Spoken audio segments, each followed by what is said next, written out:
गोसाई तुलसीदास की जय। नीलांबुज श्यामल कोमलांगम सीता समारोपित वाम भागम पाणौ महासायक चारु चापम नमामि रामं रघुवंशनाथम। राजत राम सिय और दास हनुमान, ऐसे श्री सद्गुरुदेव को बारहि बार प्रणाम। श्यावर रामचंद्र की जय। परम आदरणीय परम सम्माननीय राम कथा सत्संग में जुड़े हुए समस्त मेरे मार्गदर्शक, समस्त भगवत रसिक, समस्त संतजन, बड़े भैया श्रीमान पटेल जी, और इस लिंग के आज जो परम सम्माननीय वक्तागण है, बड़े भैया निर्मल जी, और परम सम्माननीय हमारे द्वितीय लिंग के वक्ता जो आदरणीय वर्मा जी, और इसी के साथ साथ इस लिंग पर जुड़े हुए समस्त देवियों, मातृशक्तियों और परम पूज्य गुरुदेव के पावन चरण कमल में सादर नमन प्रेषित करता हूँ। आप स्वीकार कीजिएगा। भगवान श्री राघवेंद्र सरकार की पावन गाथा आज हम सब बहुत ही आनंद से हम भगवान राम की कथा का श्रवण करते आ रहे हैं, और जिस तरह से आनंद अब कहूँ बढ़ता ही जा रहा है, बढ़ता जा रहा है, और ऐसा बढ़ता ही रहे। और समस्त संत जनों से मेरा यही आग्रह रहेगा कि बस ऐसी हमारा आनंद दिनों दिन बढ़ता रहे। और आइए उसी आनंद के क्रम में आज बड़े भैया की कृपा से भगवान राघवेंद्र सरकार की पावन गाथा कहने का सुंदर अवसर प्राप्त हुआ। और ऐसे अवसर पर जहाँ पर हम सब श्रवण कर रहे हैं कि रावण की जो अत्याचार कहा जाए या समाज में जो रावण के द्वारा जो किया जा रहा है, ऐसे धर्म विरोधी कार्य, और इतना आतताई हो गया है रावण कि वास्तव में अगर प्रसंगों को पढ़ते हैं तो ऐसा लगता है कि हे भगवान, क्या ये रावण उसी जमाना में रहा होगा तो बढ़िया है, हमारे कलयुग में ऐसा नहीं है। तो हम सोच रहे हैं कि हम बढ़िया है, क्योंकि ये त्रेता युग में है और त्रेता युग की कथा है, और त्रेता युग में ऐसा रावण रहा होगा जो इतना अत्याचारी करते रहे थे। लेकिन या जो रावण जो करते थे कि जे ही विधि होई धर्म निर्मूला, सो सब करहि विद प्रतिकूला।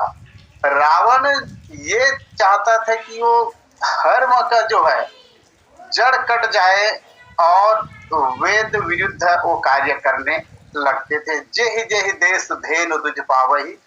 और रावण की ऐसे अत्याचारी का वर्णन आप सब संत के माध्यम से बहुत बढ़िया विस्तार से हुआ। और ऐसे रावण की अत्याचारी को जब हम श्रवण करते हैं, यहाँ तक कि मानहि मातु पिता नहीं देवा, साधुन सन करवावहि सेवा। ऐसे रावण जो कि समाज में वास्तव में बड़ा दिक्कत की बात है कि ऐसे रावण इतना अत्याचारी जो करते हैं, ऐसे अनाचार करने वाले जो रावण है, वास्तव में क्या आज हमारे समाज में ऐसे रावण दिखाई देता है?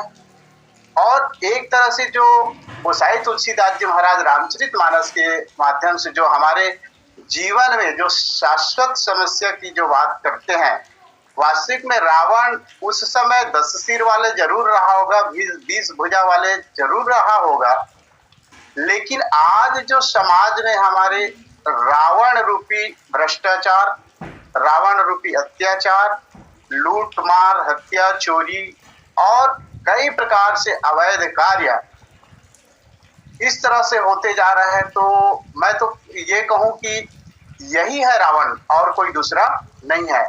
और ऐसे रावणत्व की समस्या का समाधान गोसाई तुलसीदास जी महाराज हमें प्रदान करते हैं। और जिस पंक्ति को आधार मानकर आप सबके बीच में भगवान राघवेंद्र सरकार की पावन गाथा और हमारे समाज, हमारे अंतःकरण की जो समस्या है उसके कुछ बातें रखने का प्रयास करूं, जहां पर गोसाई जी महाराज शोठा नंबर 184 में बहुत सुंदर पंक्ति लिखे, बोले क्या, धरनी धरहि मन धीर।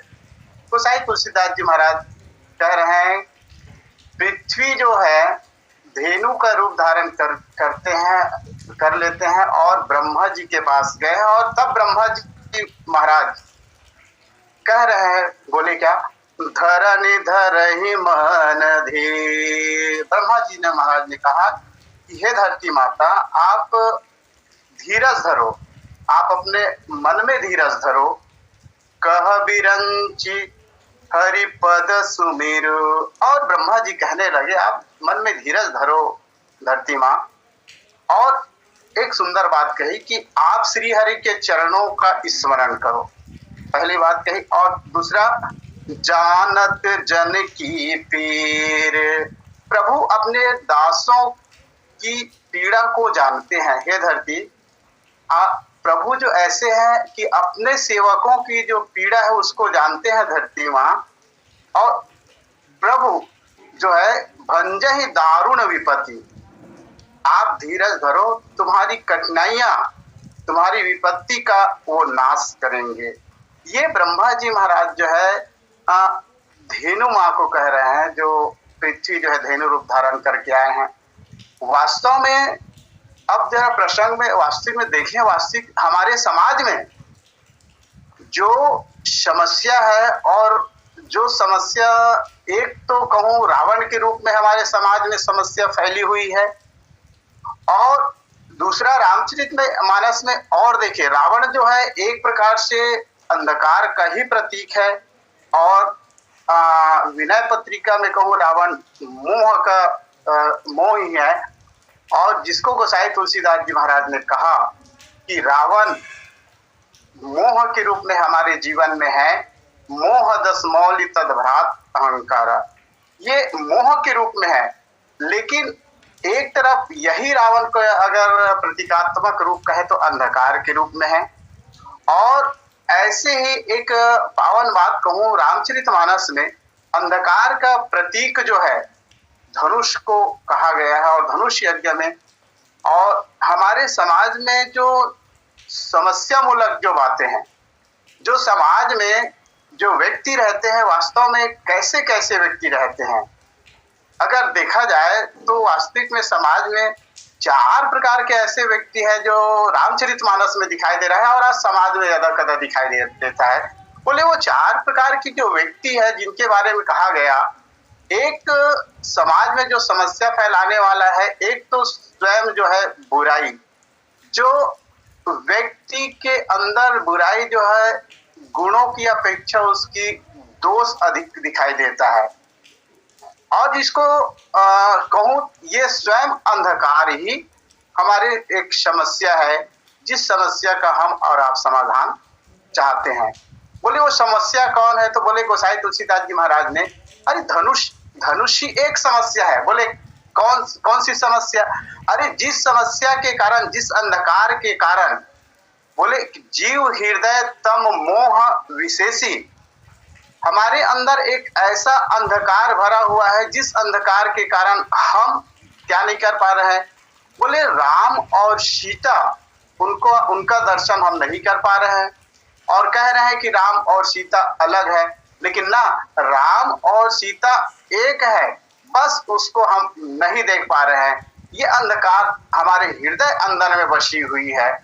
बोले कि राम और सीता जो है, जिसको कहा गया गिरा अरथ जल बीच सम कहियत भिन्न न भिन्न, ऐसे राम और सीता है जो अभिन्न है, और उसको अंधकार के वश हम और आप नहीं देख रहे हैं। ये समाज की एक समस्या स्वयं बनी हुई है, जिसके लिए राजा जनक ने कहा, सोई पुरारी को दंड कठोरा, राज समाज आज जे तोड़ा, त्रिभुवन जय समेत वैदेही, और बिना ही विचार बरई हठ तेही।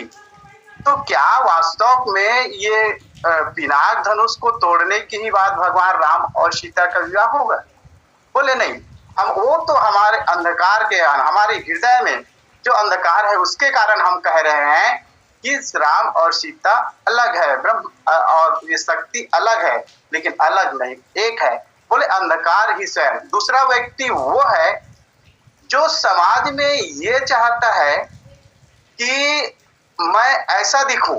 बोले कैसा दिखूं? बोले जुगनू की तरह दिखूं। और जुगनू की वृत्ति वाले व्यक्ति भी समाज की एक बुराई है, समाज में एक समस्या है। बोले कैसे? कि जुगनू ये चाहता है कि अंधकार हो। बोले कैसा अंधकार हो? तो घना अंधकार हो, निशितम घन खगोत प्रकाशा, और जनु दम्भिन कर जुरे समाजा। ऐसे समाज में जुगनू वृत्ति वाले व्यक्ति हैं। वो ये चाहता है कि अंधकार हो। तो बोले कितना अंधकार हो भैया? इतना अंधकार हो, इतना अंधकार हो। बोले तम और निशितम, इतना घनघोर अंधकार हो कि मैं चमकूं, और मैं इतना चमकूं कि लोग मुझको देखे, मुझको जाने। ऐसे जुगनू की तरह, जुगनू की वृत्ति वाले व्यक्ति हैं। बोले कैसे? जुगनू का चाहता है कि हम एक नहीं, दो नहीं, तीन नहीं, हजारों की संख्या में एक साथ आ जाए और हम चमकने लगे तो हम शायद प्रकाश कर सकते हैं। तो क्या अंधकार की समस्या को दूर करने के लिए क्या जुगनू कर पाता है? नहीं। ऐसे ही रामचरितमानस में भूप सहस दस एक ही बारा, लगे उठावन टरई न टारा। क्या उस धनुष की, अंधकार रूपी धनुष की समस्या का समाधान ऐसे जुगनू प्रवृत्ति वाले व्यक्ति कर सकते हैं? बोले नहीं कर सकते। तो ये भी व्यक्ति है, और इनकी जो इन सबकी समस्याओं को दूर करने वाला कौन है? बोले भगवान राम है। एक सूर्य अगर उदय हो जाएगा तो ये जो दो प्रकार की व्यक्ति की चर्चा किया, ये सारी समस्या आप ही आप समाधान हो सकता है। एक ऐसे और व्यक्ति है हमारे समाज में, जो नक्षत्र है, तारे है, चंद्रमा है, और ये नक्षत्र, तारे, चंद्रमा ये चाहता है, ये सोचता है कि हमारा प्रकाश भी बना रहे। देखिएगा, हमारा प्रकाश भी बना रहे और अंधकार भी बना रहा है। मतलब ये चाहता है कि सह अस्तित्व। जिस तरह से धनुष के यज्ञ में ऐसे राजा लोग थे कि वहां वो ये चाहता है कि हम चमके और धनुष भी किसी से ना टूटे। बोलते थे अगर वो राजा दूसरा राजा तोड़ने के लिए जाता था तो कहता था कि धनुष इससे न टूटे। बोले तो किससे टूटे? अरे हमसे नहीं टूटा तो उससे भी न टूटे। अर्थात अंधकार और प्रकाश दोनों बना रहे ऐसे राजा।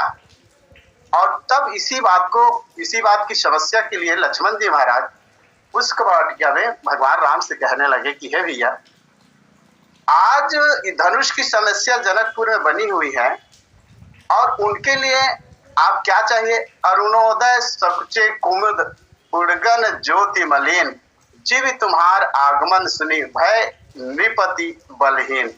हे भैया, आपके भुजा रूपी जब सूर्य का उदय होगा ना, तो जितने भी तारे जो दिख रहे हैं ना, वो क्या हो जाएगा? तो वो ज्योतिहीन हो जाएगा। इसलिए ऐसे राजा जो कि अंधकार बना रहे कहते हैं, जैसे एक हमारे समाज में बात आती है, क्या डॉक्टर ये चाहेगा कभी कि किसी को बीमारी ना हो? वो तो यही चाहेगा कि बीमारी हो, और साथ साथ व्यक्ति बीमार पड़े, लेकिन वो ये भी चाहता है कि जब मैं उनका इलाज करूं तो ठीक भी हो जाए। एक तरफ ये सोचता है कि बीमार भी हो और मैं इलाज करूं तो ठीक भी हो जाए। तो इस तरह से दो राहों पर चलने वाले व्यक्ति क्या हमारे समाज की समस्या को दूर कर सकता है? बोले नहीं कर सकता। और एक ऐसा व्यक्ति है बोले कौन? तो बोले प्रकाशाधिक्य जो व्यक्ति, अर्थात जिनके जीवन में अतिरेक हो। बोले कैसा अतिरेक?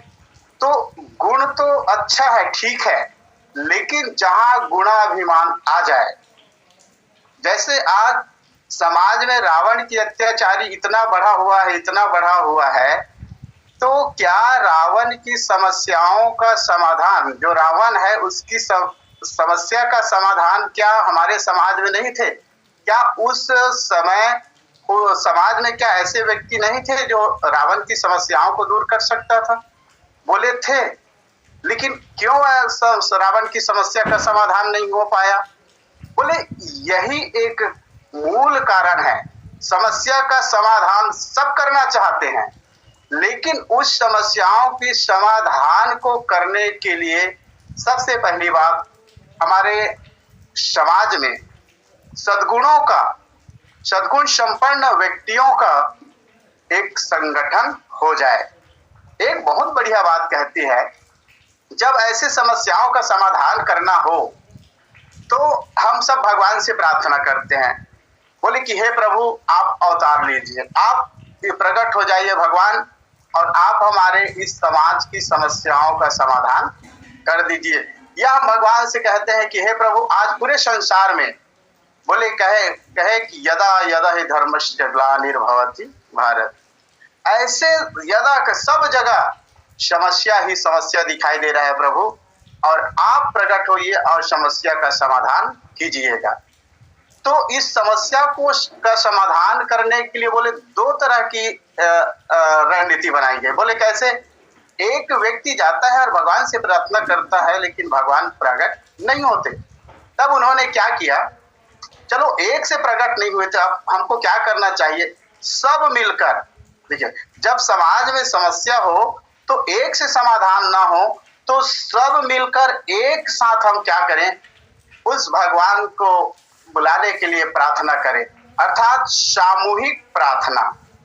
हम सब मिलकर एक साथ भगवान को बुलाने का एक सुंदर प्रयास करें, और तब भगवान प्रकट होती है। आज समाज में ऐसे व्यक्ति जो है, और ऐसे व्यक्ति के माध्यम से समाज की समस्या का समाधान नहीं हो पा रहा है।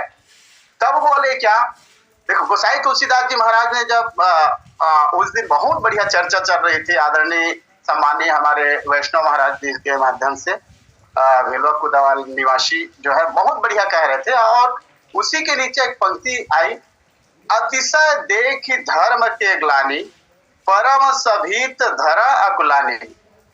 जब पृथ्वी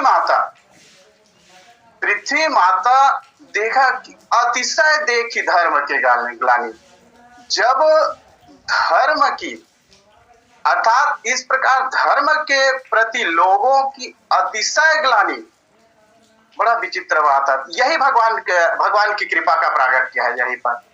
और भगवान की कृपा जब तक नहीं होगी तब तक हमारे हृदय में ग्लानि उत्पन्न होने वाली नहीं है।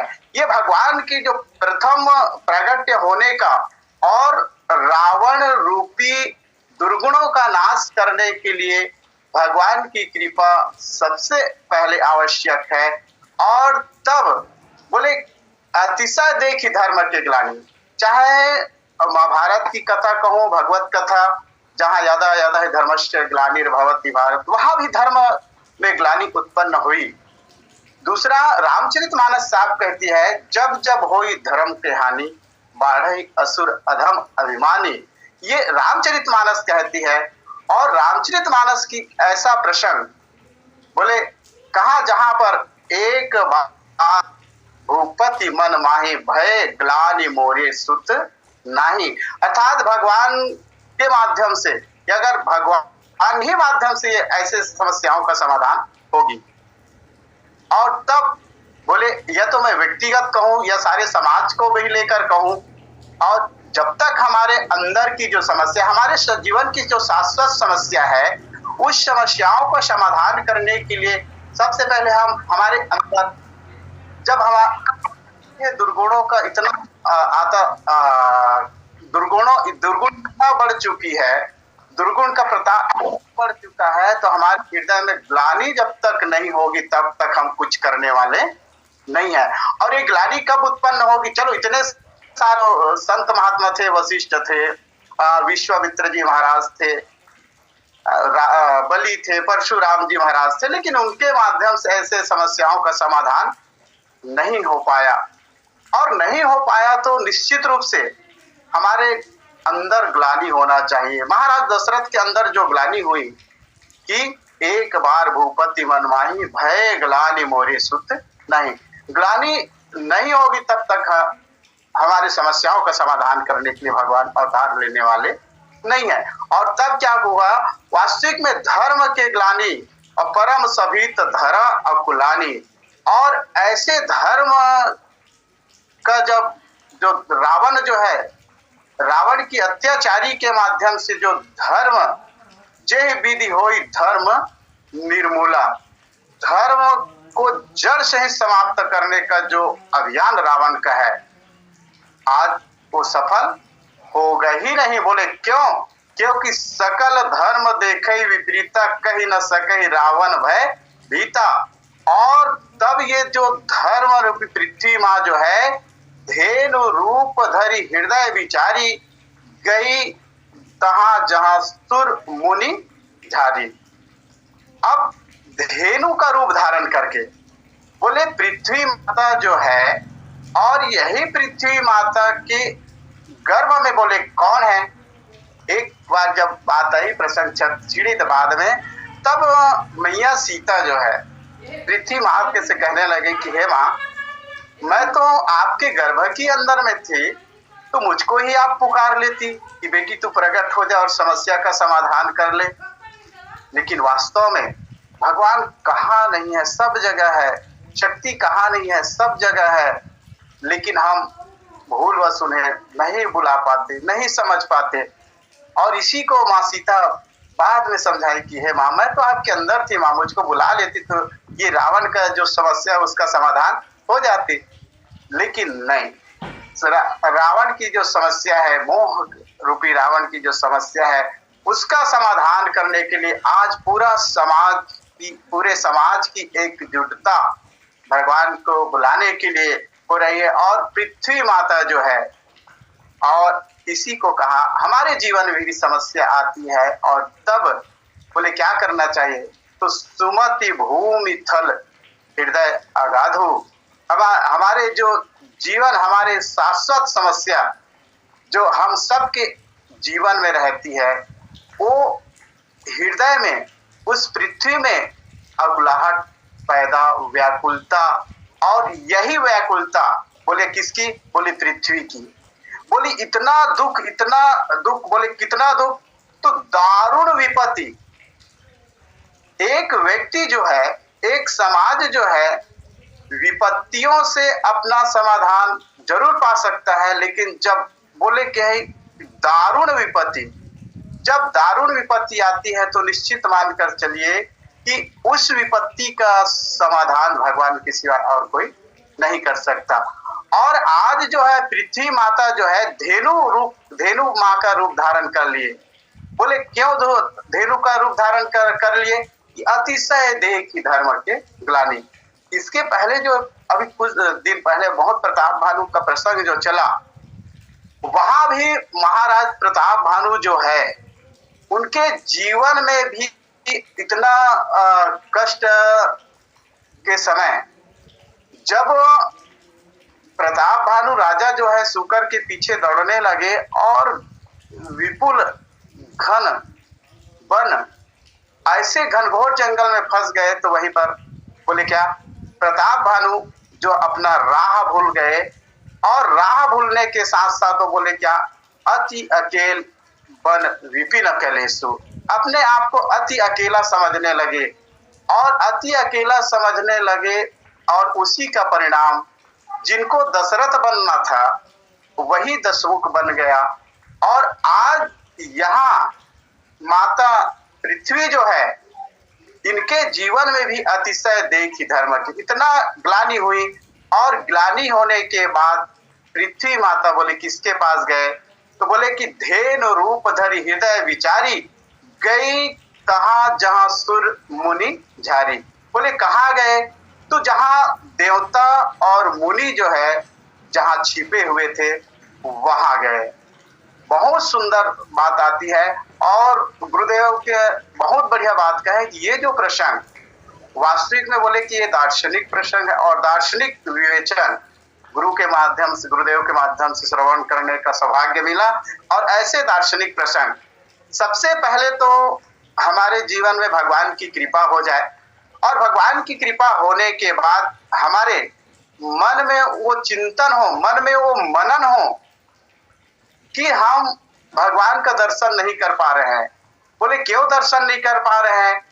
कि इसलिए दर्शन नहीं कर पा रहे हैं कि जीव हृदय तम मोह विशेषी। हमारे हृदय में इतना अंधकार छाया हुआ है जिसके कारण हम भगवान का दर्शन नहीं कर पाए। तो बोले क्या करना चाहिए? तो सबसे पहला काम है हमारे जीवन में मनन होना चाहिए। जिस रूप को धारण करके धेनु रूप धरी हृदय विचारी गई तहाँ जहाँ सुर मुनि झारी। धेनु रूप धारण करके, बोले कौन से धेनु? जीवन हमको भगवान के पास पहुंचना है, भगवान को पाना है तो सबसे पहले धेनु रूप धारण करना बहुत जरूरी है। इसी को उत्तरकांड में कहा। बोले कौन सी धेनु की बात? तो बोले सात्विक श्रद्धा धेनु सुहाई जो हरि कृपा। यहाँ हरि कृपा बोले कहा? तो हमारे जीवन में भगवान की कृपा हो जाए। बोले सात्विक धेनु, सात्विक श्रद्धा धेनु सुहाई जो हरि कृपा हृदय बसाई।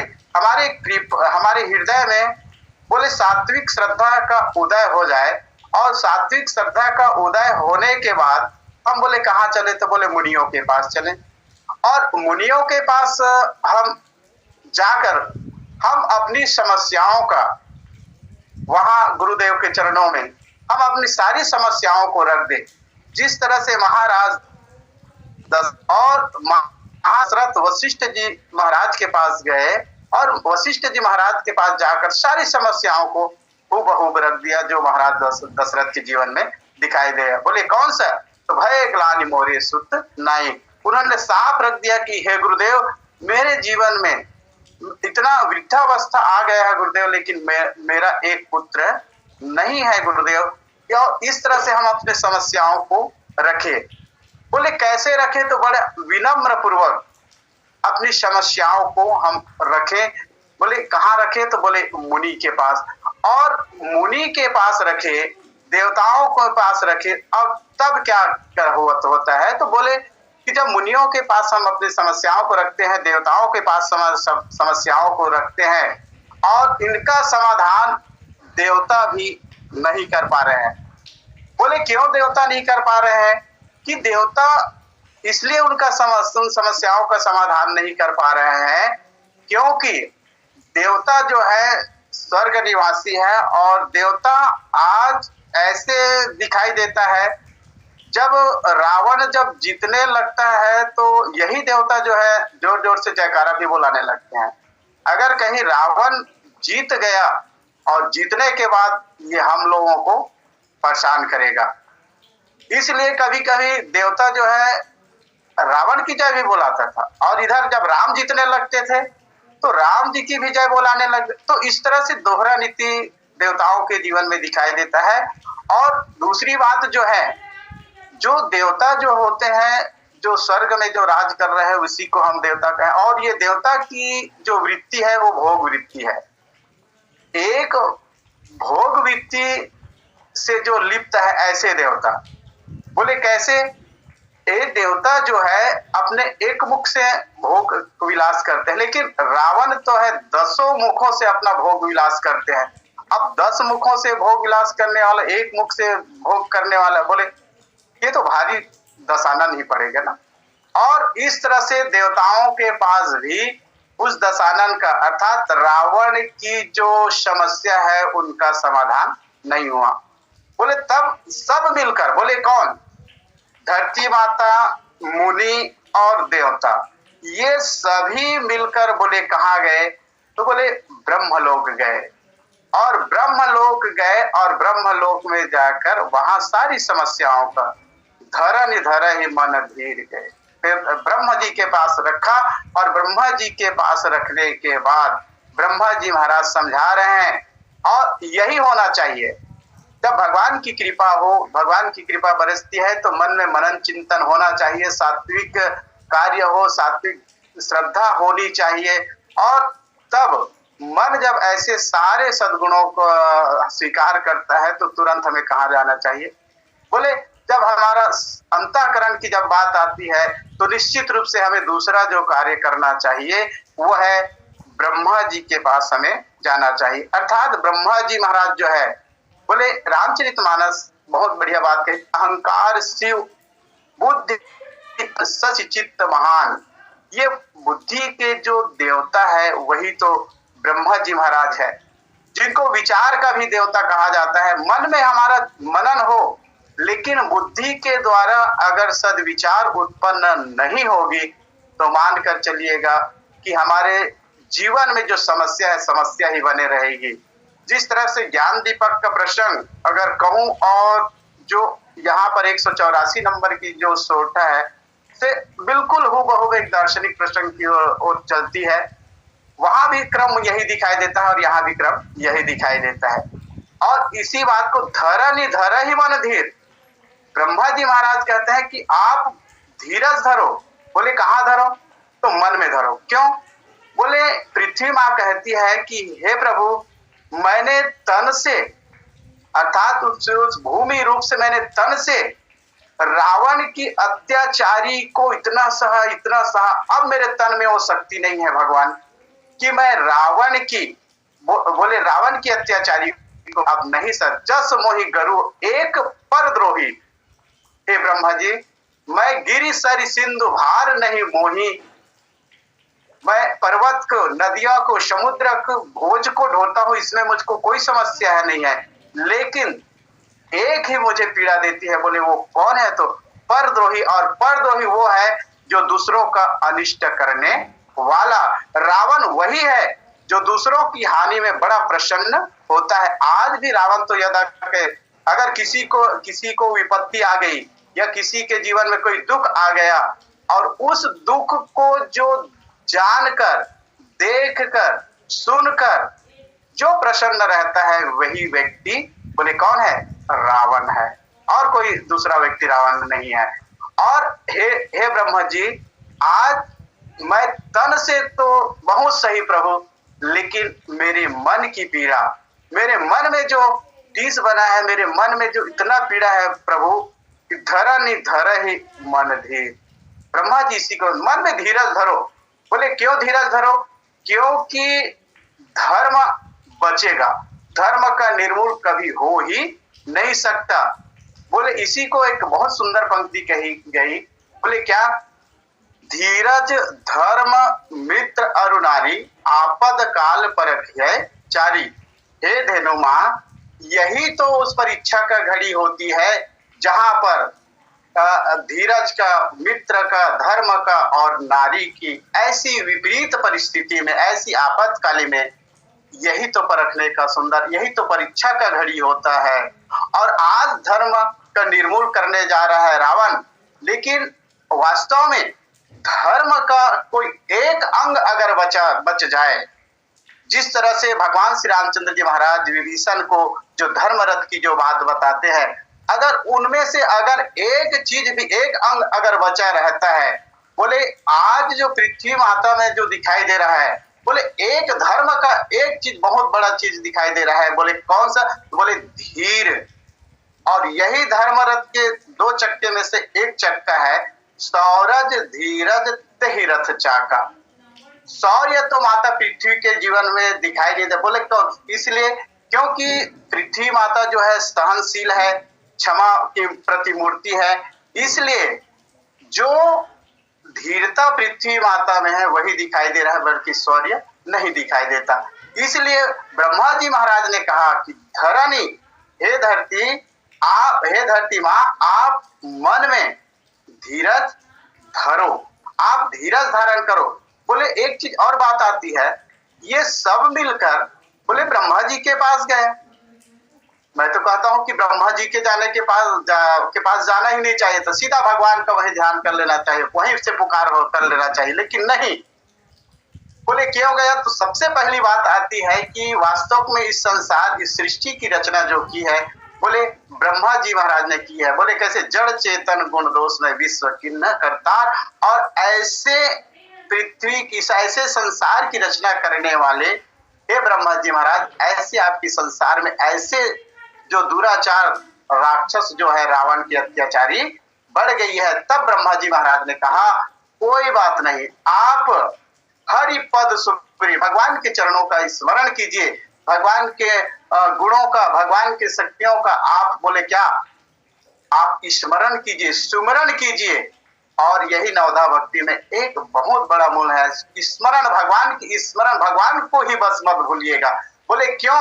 क्योंकि जानत जन की पीड़, ये सभी अपने सेवकों की पीड़ा को जानते हैं। और ऐसे प्रभु जो है, दारुण विपत्ति भंजे ही दारुण विपत्ति, और दारुण विपत्ति आज रावण की जो समस्या है, दारुण विपत्ति है, न कि विपत्ति है। और तब सभी देवता जो है भगवान के पास जाने के लिए तैयार होते हैं, और वैकुंठ लोग भी जाते हैं। और उसी समय तेहि समाज गिरजा में रहूं, अवसर पाई वचन एक कहूं। और तब भगवान के प्रति कहाँ है, उसको हमारे जीवन में मन का शोधन, मनन हो, बुद्धि में सद्विचार हो। तीसरा, विश्वास हो जाए कि भगवान हाँ है। बोले कहाँ है?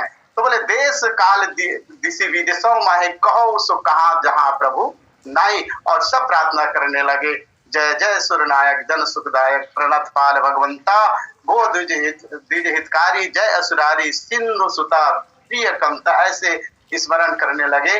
और तब भगवान आकर रावण रूपी जो हमारे जीवन में समस्या है, जो अंधकार है, उसे दूर करता है।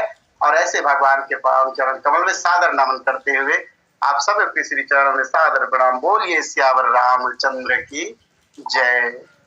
बड़े भैया जी, बोलिए सियावर रामचंद्र भगवान की जय। ब्रह्मा जी के द्वारा धरती अग्नि को जो कुछ समझाया गया, उसकी कथा आदरणीय सावसर जी के मुख से बहुत धन्यवाद। आपको सुनने वाले इस श्रोताजनों के प्रति आभार। ब्रह्मा जी ने समझाया, धरती को जब वो धेनु रूप धर कर आई कि तो दूसरे किसी की दासी नहीं है, जो अविनाशी परमात्मा है उसकी दासी होकर तो दूसरों से आशा क्यों करती है। भगवान भी कहते हैं उत्तरकांड में, वो समझ लेते हैं कि मोर दास कहा न रासा, करे तो कहो कहाँ विश्वासा। ऐसा तेरे स्वामी को लगता है, जब तक अनन्य गति न बनेगी तब तक वे दया क्यों करेंगे, क्योंकि एक बानी करुणा निधान की, सो प्रिय जागे गति न हन की। यह भगवान की प्रेरणा है जो धरणी प्राणी मात्र को धारण करने वाली है। यह ध्यान में रखकर धीरज रख, यदि तू धीरज न धरेगी तो तेरा धरणी नाम कलंकित होगा।